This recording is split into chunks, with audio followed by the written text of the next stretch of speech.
Hello everyone, today we'll be starting with a new chapter, that is Real Estate Regulation and Development Act 2016. Real Estate Development and Regulation Act 2016. Now,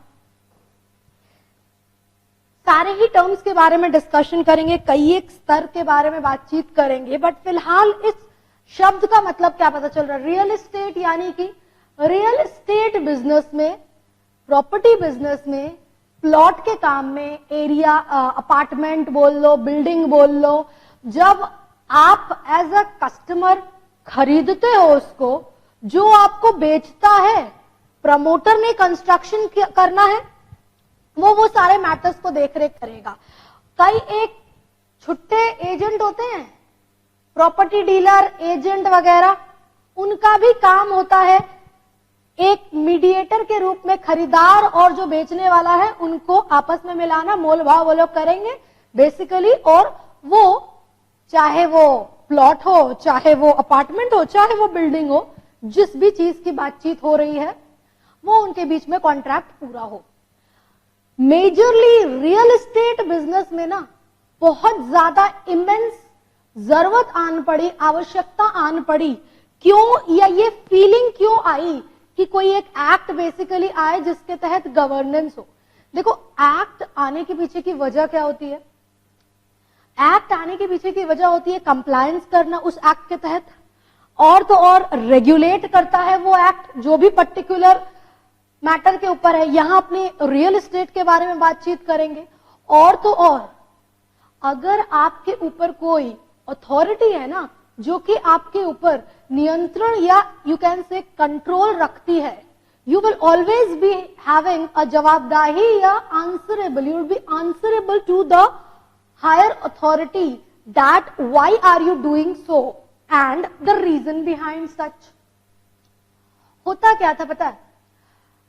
real estate business ले लो ना, वहां पे basically कोई एक खास एक qualification तो नहीं चाहिए ना कि क्राइटेरिया है या क्वालिफिकेशन होता है तब जाके आप रियल एस्टेट का काम करोगे। यही गलत था, यही कमी थी। जो प्रोफेशनलिज्म होता है ना, कि आप के अंदर काम करने की प्रोफेशनलिज्म, काबिलियत, वो सारी क्वालिटीज, वो सारे कायदे जो कि आप जिस काम में इन्वॉल्व हो, वो लैक करता था। तो बेसिकली वो प्रोफेशनलिज्म जो लैक करता था, वो जो गवर्निंग अथॉरिटी लैक करती थी, उनकी नीड को फील किया गया and real estate act, regulation and development act, RERA के नाम से भी जाना जाता है, इसको लाया गया। कई एक बातों को बताया गया, स्पेसिफाई किया गया और स्टेट किया गया। और तो और देखो, कहीं भी इन्वेस्टमेंट करोगे, whichever field you make the investment, you are concerned about your investment। बिल्कुल होता है। देखो, स्टॉक मार्केट में पैसा लगाते हो, इन्वेस्टमेंट करते हो, there is a regulating authority, securities exchange board of India, SEBI के नाम से। इंश्योरेंस सेक्टर में पैसा इन्वेस्टमेंट करते हो विद ओपिनियन या विद की सिक्योरिटी के लिए, लाइफ के लिए, तो वो बेसिकली वो भी गवर्नड है insurance regulatory development authority act के तहत। और तो और सिमिलरली अगर तुम टेलीकॉम वगैरह देख लो, इन सब के ऊपर ना एक अप्रोप्रिएट अथॉरिटी है जो कि उनको गवर्न करती है। परंतु यहाँ पे रियल एस्टेट सेक्टर में यहाँ पे लैक होता था कंज्यूमर के हित, कंज्यूमर, हम एज अ बायर जो खरीद रहे हैं प्लॉट को, अपार्टमेंट को, बिल्डिंग को, ये तीन शब्द प्लॉट, अपार्टमेंट, बिल्डिंग याद रखना, क्योंकि हर जगह पे ये शब्द आएंगे इस चैप्टर में। जहां जहां हम बात करेंगे हर बार यही तीन शब्दों के बारे में डिस्कशन होगा, be it plot, be it apartment, be it building. Reason या उद्देश्य या ऑब्जेक्ट की अगर अपने बात करें, what is the reason of या objective of this act? Basically protect करने के लिए, बचाने के लिए राइट्स और interest of consumer. Consumer, we as a buyer, हमारा राइट प्रोटेक्ट हो, हमारे इंटरेस्ट के बारे में सोचा जाए, हमारे साथ कोई धोखाधड़ी ना हो इन चीजों को मद्देनजर रखते हुए इस एक्ट को लाया गया और बातों को बताया गया। साथ ही साथ जो रियल एस्टेट बिजनेस है, जो ट्रांजैक्शन हो रहे हैं, उनमें एक यूनिफॉर्मिटी और तो और स्टैंडर्डाइजेशन को लाने के पीछे की वजह है, उस उद्देश्य से, उस ऑब्जेक्टिव से इस एक्ट को इंश्योर किया गया कि वो ये सारी चीजों की देखरेख करेगा। और तो और यहां पे हम बातचीत करेंगे विथ रिगार्ड टू रजिस्ट्रेशन और with regard to other factors, जो कि चैप्टर में अभी हम फर्दर डिस्कस करेंगे। फिलहाल प्रमोटर शब्द का मतलब आपने सुना होगा। प्रमोटर कौन होता है? Talking about with regard to the context of, अगर कंपनी की अपने बात करें, कंपनी में आपने सुना ही होगा प्रमोटर का मतलब क्या होता है। Promoter who has an idea and basically who conceptualises that idea, who has a plan and bringing the plan into existence. ठीक है।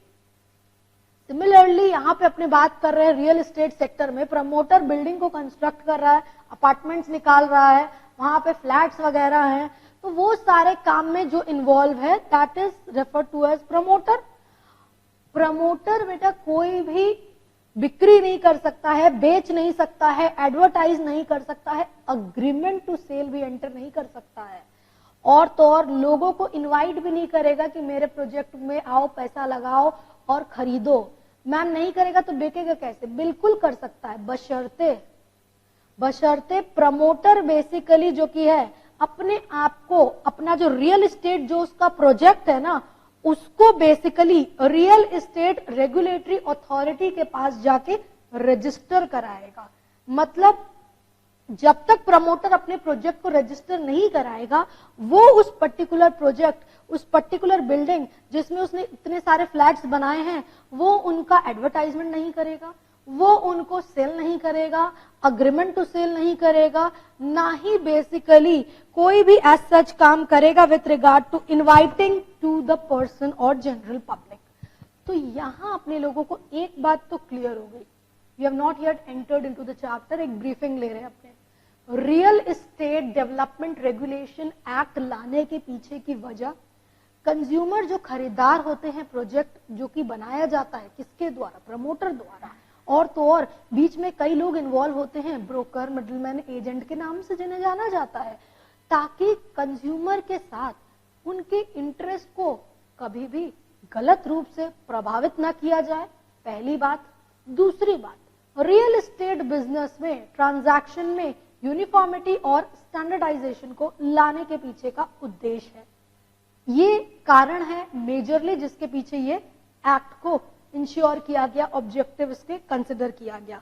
तो क्या हम कह सकते हैं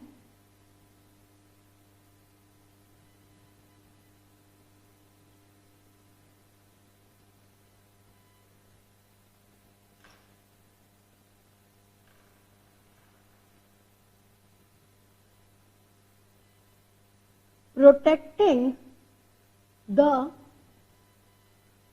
interest of consumer, protecting the interest of consumer, साथ ही साथ प्रमोशन करना क्या?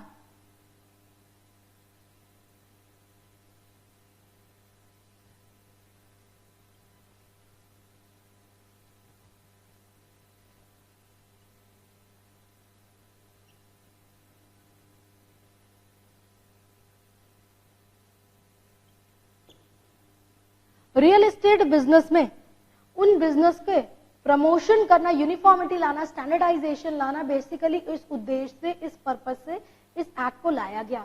इनके पीछे की और कई एक सारी वजह है जो कि इस एक्ट को लाने के रेलेवेंस रखता है। पहली बात, इंश्योरिंग अकाउंटेबिलिटी टुवर्ड्स अलॉटी।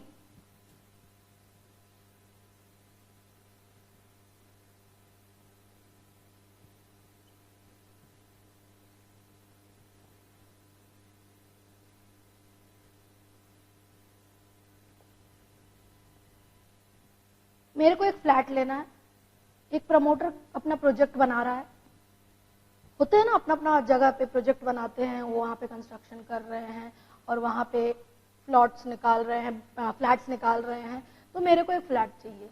तो बेसिकली मेरी बातचीत होती है ब्रोकर के थ्रू, एजेंट के थ्रू, हमको प्रमोटर से बातचीत करवाता है कि हाँ ये सारी बातचीत है, आप खरीदार हैं, सामने वाला बेचने के लिए तैयार है, नेगोशिएशन होता है, फाइनली डील बनती है।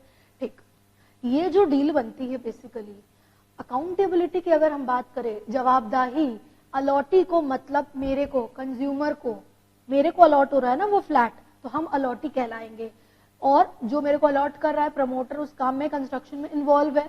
ठीक है, तो अलॉटी की ओर, मेरी ओर उसकी जिम्मेदारी है कि वो जवाबदाही दे और मेरे इंटरेस्ट को प्रोटेक्ट किया जाए। ऐसा नहीं है कि हम अगर पैसा लगा रहे हैं, इन्वेस्टमेंट कर रहे हैं, तो उसका या उस केस में हमको कोई पर्टिकुलर पर्सन ही नहीं मिल रहा है जिसके पास हम जाकर के सवाल जवाब कर सके कि कल को अगर हमको कोई दिक्कत आ रही है तो मेरे को वो दिक्कत को रिजॉल्व कौन करेगा, उसको सोल्यूशन कौन प्रोवाइड करेगा।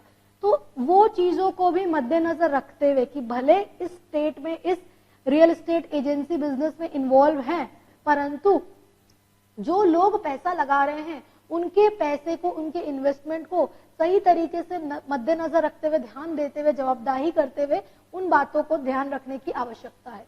दूसरी बात, infuse transparency, reduction of fraud and delay.